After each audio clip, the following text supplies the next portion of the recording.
What if the most powerful hero for fun met the Saiyan raised on Earth? What if Saitama, the man who defeated any enemy with a single punch, decided to train with Goku? This isn't just a battle of power levels. It's a clash of philosophies, a journey that could redefine what it means to be the strongest. Let us dive into this epic crossover and explore what would happen if these two titans of the anime world joined forces. So, how would this even start? Picture this.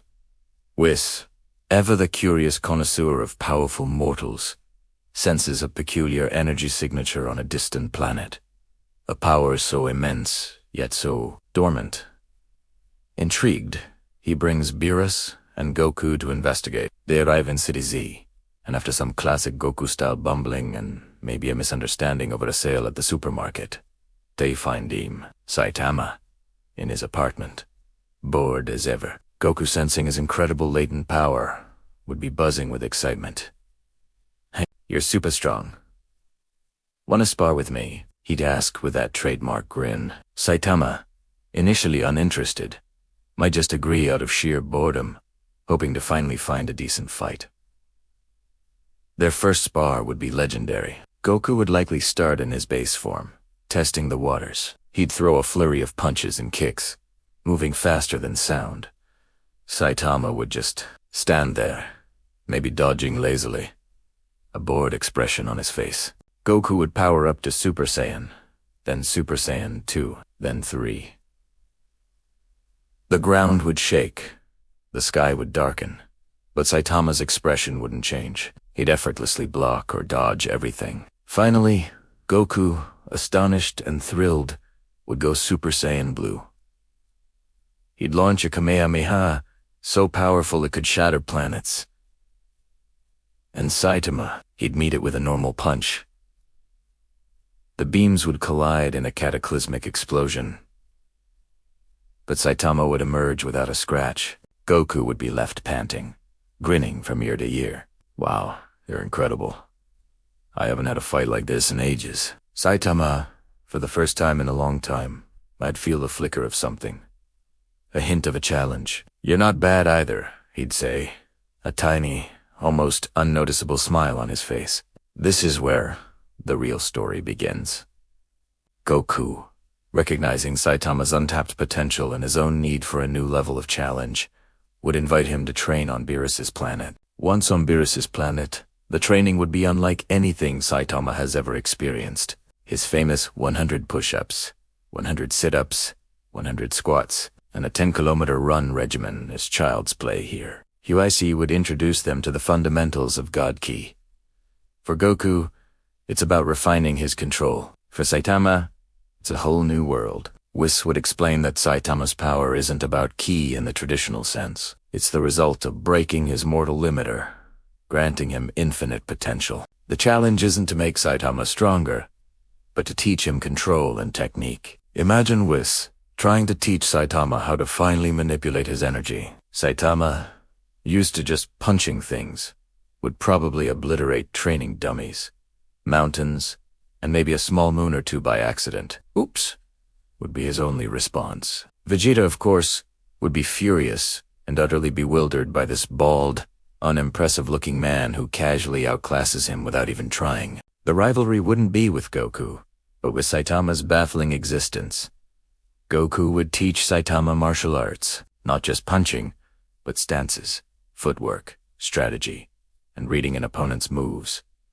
At first, Saitama would be clumsy. Why does he need a fancy stance when one punch is all it takes? But as he spars with Goku, who uses techniques like instant transmission to teleport around him, Saitama would start to see the point. He'd learn to anticipate Goku's movements, not just react to them. This training wouldn't increase his raw power, but it would make him an infinitely more skilled and dangerous fighter. He'd learn how to hold back, how to measure his strength, turning his one punch from a blunt instrument into a surgical tool. Maybe he'd even develop his own techniques, like a consecutive normal teleportation punches after observing Goku. The boredom that plagued him would begin to melt away, replaced by the genuine joy of learning and improving. The psychological impact would be profound. For the first time, Saitama would be surrounded by people who understand his power, or at least its scale. Goku's infectious optimism and love for fighting would be a perfect antidote to Saitama's apathy. They'd share meals, talk about their worlds, and find common ground in their simple desires.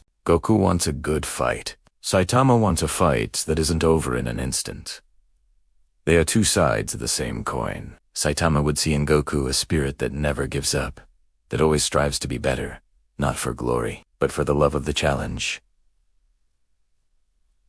This would reignite Saitama's own spirit. He might even start taking his hero for fun hobby more seriously, understanding the responsibility that comes with his power through Goku's example of protecting the Earth. He'd regain the emotions he lost, not through a physical challenge, but through friendship and a shared passion. Now, let's imagine a new, powerful enemy appears. Someone who threatens the entire multiverse, a being that even Jiren or Broly would be no match for. This is where the new Saitama would truly shine. The Z-Fighters would be giving it their all, with Goku and Vegeta in their most powerful forms, but it wouldn't be enough. The villain would be arrogant, boasting of their invincibility. And then, Saitama would step forward, not with a bored look, but with a calm, confident focus. He wouldn't just throw a random punch. Using the techniques he learned from Goku and the control he mastered with Whis, he would analyze the enemy, find a weakness, and deliver a single, perfectly placed, perfectly controlled punch. Not a serious punch that obliterates the landscape, but a precise strike that ends the threat with minimal collateral damage. It would be the ultimate display of skill, not just raw power. Goku and Vegeta would look on in awe, realizing that Saitama has reached a level of mastery that transcends simple strength. So, what happens after? Would Saitama stay? Probably not forever. His world still needs its hero, but he would return a changed man. He would have friends in another universe, a sparring partner who could actually make him sweat, and a renewed sense of purpose. He would no longer be the bored, lonely hero, but a true martial artist who has found joy in his strength. The friendship between Goku and Saitama would become a legend, a tale of two of the strongest beings in the multiverse who, by training together, found something they had been missing. Goku found an ultimate rival and friend, and Saitama finally found a cure for his boredom. He found a reason to keep getting stronger, not just in body but in spirit. And that, in itself, is a victory greater than any battle. What do you think? How would this epic training session change these two iconic characters? Let me know your theories down in the comments.